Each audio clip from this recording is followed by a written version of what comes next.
Siku moja mavuno yataisha. Takuwa wapi? Hilo ni swali. Siku moja mavuno yataisha kabisa, baada ya jua litazimika siku hiyo ya mwisho na utaziki. Shalom shalom wapendwa. Bwana Yesu Kristo asifiwe. Tunakuwa tena na moyo wa shukrani mbele ya Mungu kuona anatujalia neema kufikia kwa saa nzuri kama na hii ili tupate kupartager neno lake. Tunakuwa vraiment na moyo wa shukrani kwa matendo yote ya ajabu yenye Mungu wetu anaendelea kututendea. Apewe sifa, maana anastahili kabisa.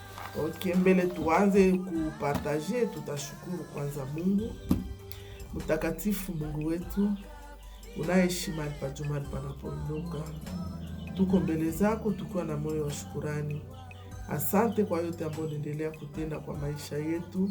Asante kwa ulinzi, asante kwa pumzi ya uhai, asante kwa chakula, asante kwa vita mbalimbali ambavyo unaendelea kutupigania. Tunakuwa na moyo wa shukrani. Tunasema asante Baba, hakuna mwingine kama na wewe. Baba, tunataka partager neno lako. Tunahitaji uongozi wako, tunahitaji ushirika wa Roho Mtakatifu, tunahitaji tuseme yanayokuwa mapenzi yako. Asante kwa sababu utakuwa pamoja nasi mwanzo hadi mwisho. Kwa jina lako Yesu tunaomba tukiamini, amen. Sujet yenye tutapartager yako ni kumpatia Yesu Kristo nafasi ya kwanza. Sujet yenye tutapartager yako ni kumpatia Yesu Kristo nafasi ya kwanza.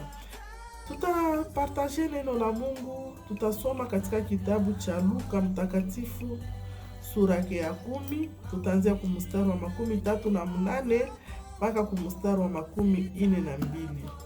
Tutasoma mfrancais lakini tutafasiria mkiswahili. Tusome kwa jina la Yesu. Et comme Jésus était en chemin avec ses disciples, il entra dans un village et une femme nommée Marthe les récit dans sa maison. Elle avait une sœur nommée Marie qui s'étant assise aux pieds du Seigneur écoutait sa parole.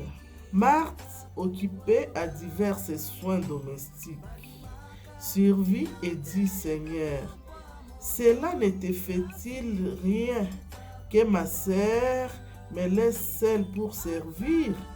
Dis-lui donc de m'aider. Le Seigneur lui répondit: Marthe, Marthe, tu t'inquiètes et tu t'agites pour beaucoup de choses. Une seule chose est nécessaire.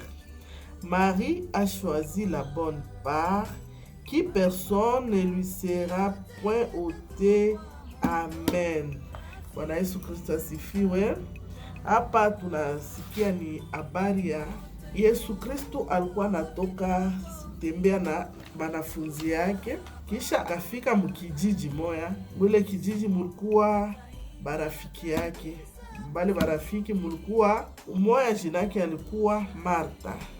Na ule Martha alikuwa kanaishi na mdogo yake jinake Mari. Alikuwa naishi na dadake jinake alikuwa kama Mari. Sasa hapa tunakia kutana Martha, ye alikuwa anajioccuper na makazi za nyumbani. Kawaida yetu shi wa Afrika, bageni bakikutembelea unapasha jikazo ufanye mbio mbio ubatayarishie chakula. Anjo tunaona gisi Martha ye hapa alikuwa nafanya. Martha akaenda tarishia bageni wanafika mnyumba chakula. Sasa dada yake Maria yeye akakia ikala pembeni ya miguu ya Yesu, iko nasikiliza maneno yenye Yesu alikuwa kanasema. Kisha tunakia kutana hapa Martha akakuya akaambia Yesu: Bwana, manake hii haikuambie kitu kuona mgisi dada yangu Maria ananiachia makazi mi peke ni bakie natumika. Umwambie basi akia nisaidie. Hapa tunasikia jibu yenye Yesu aliambiaka Martha. Yesu akamwambia: Martha, Martha, unajisumbuaka na kujiangaisha mabitu ya mingi mingi sana, lakini kitu moya njo ya lazima. Yesu akamwambia Martha, Maria dada yako anachagua fungu njema. Maria dada yako yeye anachagua fungu njema. Jo vile Bwana Yesu akajibia Martha, akamwambia hii fungu njema yenye Maria anachagula, hakuna mtu mwenye anaweza kumunyanganya hayo. Donc hapa sujet yenye tutapartage yako ni kumpatia Yesu Kristo nafasi ya kwanza. Kumpatia Yesu Kristo nafasi ya kwanza. Ile somo yenye mimi nakutana hapa ni wakati yenye Martha anakia jiadrese mbele ya Yesu kukia akize ndugu yake dada yake Maria. Yesu Kristo anaita Martha mara pili. Martha, Martha. Ukikutana uko na jiadrese mbele ya mtu mkubwa, uko nakiambia mtu mkubwa kitu fulani, kisha nasikia ule mtu mkubwa anakuita mara pili, fulani fulani. Pale unapasha jua kama hapa inapasha kuwa mimi naingia muerere. Kama mtu mkubwa ateza niita hivi mara pili, ateza niita hivi, manake kuko kitu anapenda ainterpele conscience yangu kama mimi niko amo habiko vya mzuri. Jo gisi tunaona gisi Yesu alifanyaka hapa na Martha. Yesu anaambia Martha, Martha, unajokipaka na vitu ya mingi sana, lakini Maria alichagua fungu lililo njema. Haleluya. Na ujikaze na uchague fungu lililo njema. Kuchagua fungu lililo njema ni kumpatia Yesu Kristo nafasi ya kwanza maisha yako. Umupe Yesu Kristo nafasi ya kwanza maisha yako, sagisi Maria alifanyaka.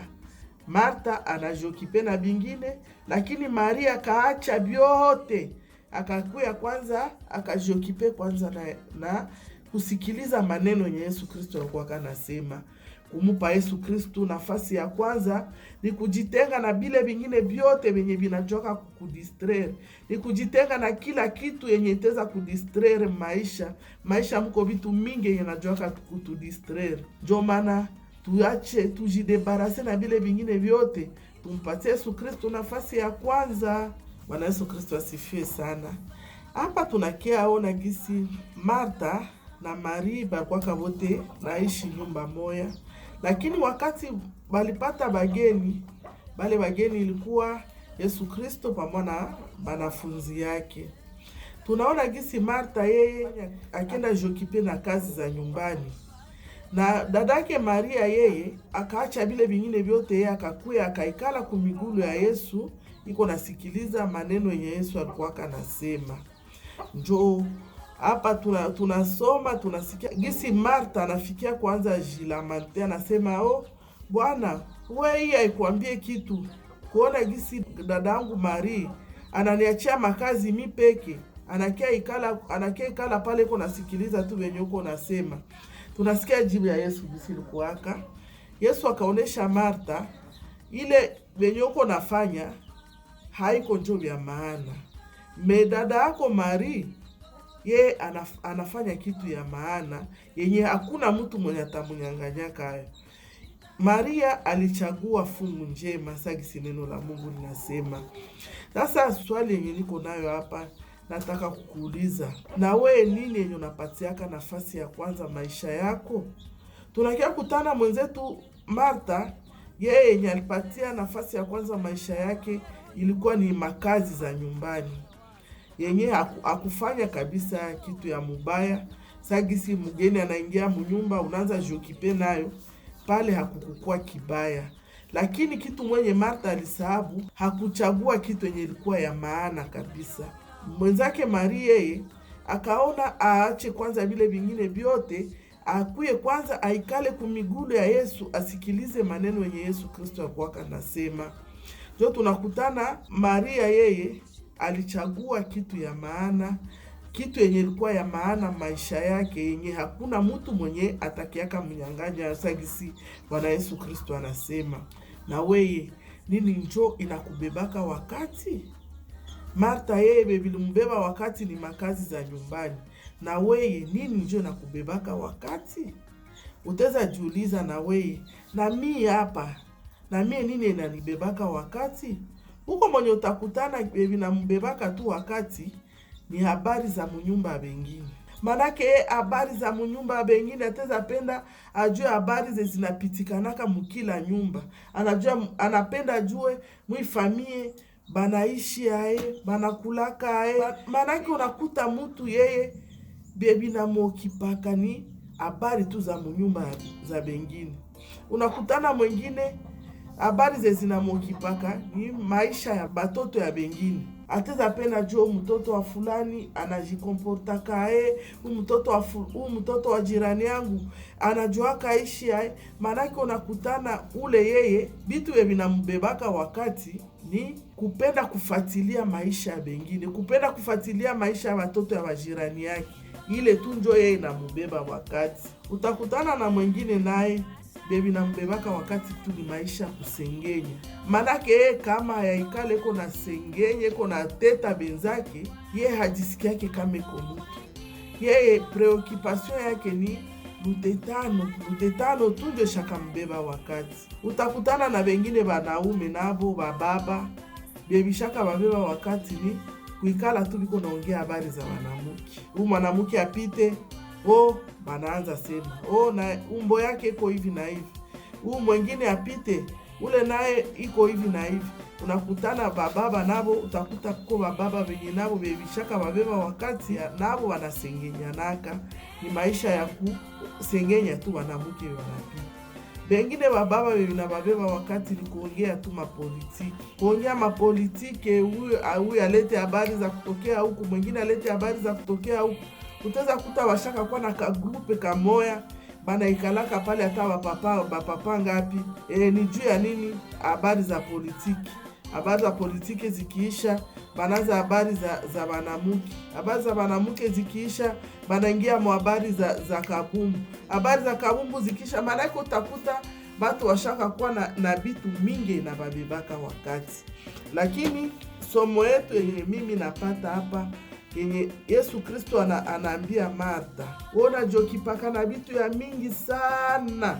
Bitu ya mingi kabisa inakubebaka wakati. Na weye ujulize, na mie nini inanibebaka wakati? Mwenzetu Martha ebe bilimbeba wakati ni makazi za nyumbani. Na mie sasa nini inanibebaka wakati? Haiko bwizi ndio inanibebaka wakati. Sasa mimi kalaka tu niko na waza nione hata fulani anaweka mubaka telefone yake ni chomoni.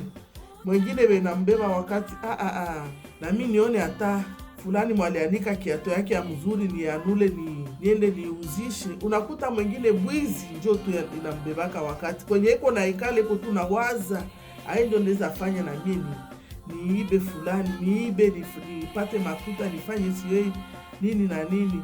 Na mwengine utakuta benambebaka wakati ushewa na muke ni apparence. Na mimi nini ndeza fanya juu kama nisukue meshe ya modele gani juu nionekane mzuri mbele ya batu. Kama nini ndeza fanya nivale nguo, nivale na mimi manguo ya moya sijue ya na mimi nionekane tu mzuri mbele ya batu. Mwengine vinambebaka wakati tu ni habari za manguo, habari za apparence, ndio ataaparetre mbele ya batu. Ile mpaka pale hayakuwa makosa. Lakini hapa tunakia kutana yenye Yesu Kristo alikonsidere kwa Marie. Ni juu Marie aliabandone byote venye angipasha jokipe navyo. Akakia kwanza kaikala kumigulu ya Yesu Kristo. Iko nasikiliza maneno yenye Yesu alikuwa anasema. Contrairement na dadake Martha. Dadake Martha alikuwa na jokipe na vingine. Akaacha kuya kwanza kusikiliza maneno yenye Yesu Kristo alikuwa anasema. Ndio maana temetu yenye tuko naongelea ni kumpatia Yesu Kristo nafasi ya kwanza mu maisha. Jiulize, endelea kujiuliza, nini yenye unapatiaka nafasi ya kwanza maisha yako? Nini unapatiaka nafasi ya kwanza maisha yako? Nini inakuwaka priorite? Nini unakupreokipaka maisha yako? Kila mtu ajiulize. Mwengine wewe na mupreokipe ni vitu venye viko tu kinyume ya mapenzi ya Mungu. Unakuta venye vinambebaka wakati manake ni vitu tu venye viko kinyume ya mapenzi ya Mungu. Huko mtu mwenye vraiment bie vinamupreokipaka ni ile tu mabitu yenye haiko ya kumpendeza Mungu. jiulize, tunakuwa nafanya kitu uko na jihusisha na kitu fulani, uko najiuliza eske hivi yenye niko amo niko mapenzi ya Mungu au niko napoteza wakati yangu bure? Objectif yetu ni kumpatia Yesu Kristo nafasi ya kwanza, sagisi Maria alifanyaka. Maria akampatia Yesu Kristo nafasi ya kwanza maisha yake. Haleluya, Bwana Yesu Kristo asifiwe sana. Ingine leso mimi nakia kutana mwa hii text tulisoma, wakati mtu anasirika unakutanaka na faso yake ya kusema inashanji. Tunakia kutana hapa gisi Martha alikuwa kashasirika kuona gisi dada yake Maria na amwachia makazi, yeye peke yake natumika kule, gisi Maria na kia ikale kuna sikiliza benye Yesu Kristo alikuwa kanasema. Hapa tunakuta Martha alikuwa ashasirika. Sasa Martha anasirika na kia jiadrese mbele ya Yesu. Na wakati mtu anasirika unakutanaka faso ya kusema na shanji. Huu Martha kakia jiadrese mbele ya Yesu, anakia mwambia Bwana, manake wewe haikwambie kitu kuona dada yangu Maria ananiachia mimi peke makazi, anakia ikala tu hapo iko nasikiliza venye uko nasema, oliake nisaidia kufanya makazi huko. Hapa Yesu akamwita akamwambia Martha, Martha, wewe unajua kipaka na vitu ya mingi, lakini dada yako Maria yeye alichagua kitu ya lazima yenye hakuna mtu mwatamunyanganyaka hayo. Hii kuchagua kitu ya lazima yenye Yesu Kristo aliambia Martha hapa ni kumpatia Yesu Kristo nafasi ya kwanza. Na we ujue kama kuchagua kitu ya lazima maisha yako ni ukipatia Yesu Kristo nafasi ya kwanza maisha yako, pale unachagua kitu ya lazima yenye hakuna mtu mwatakunyanganyaka hayo. Sagisi nyimbo moya yetu, nyimbo ya wokovu mwa mimi napendaka sana. Yesu ni furaha yangu, amejaa pendo kweli, anaweza kusimika kila mwenye udhaifu, ananipa ujasiri, furaha na faraja, hata nikionja kufa, Yesu ni mchunga wangu, nimefungwa na Mwokozi kwa kifo. Basi tunataka fika mwisho ya partage yetu, lakini kitu nilipenda tu tupartage kumpatia Yesu Kristo nafasi ya kwanza. Tunapenda tulamushe conscience yetu, conscience ya kila mwatasikia, zamiri zake zilamuke, ulamuke mu vitu wenye uko ama uko najiuliza eske vitu wenye niko nafanya niko napatia Yesu Kristo nafasi ya kwanza, au hivi niko nafanya nafasi ya kwanza iko wapi yenye mimi napatia Yesu? Ukikuwa najiuliza kila siku na kukuwa najua kama yenyeko priorite maisha yako ni kupatia Yesu Kristo nafasi ya kwanza, utakuwa kabisa uko naishi mapenzi ya Mungu. Kumupa Yesu Kristo nafasi ya kwanza ni kuacha byote be unajua binakutengaka na mapenzi ya Mungu. Ubiache bile byote benye unajua hivi sami na vifanyaka siku wake mapenzi ya Mungu. Umpatie Yesu Kristo nafasi ya kwanza, sagisi Maria alifanyaka akapatia Yesu Kristo nafasi ya kwanza. Mungu awabariki. Neno hili libaki kwenu na kwangu. Tushukuru Baba, tunasema asante kwa sababu umetujalia neema, umetusaidia Mungu ili tupate wakati ya kupartaje neno lako. Asante Baba yetu, utusaidie tupate kukupatia nafasi ya kwanza, maana wewe ndiye rafiki ambaye unakuwaka rafiki mwaminifu. Hata nyuma kufa kwetu urafiki wetu unaendeleaka. Ndio maana Baba, tujue kukupatia nafasi ya kwanza kama vile Mariamu alikupatia nafasi ya kwanza. Asante Yesu, jina lako litukuzwe na liinuliwe.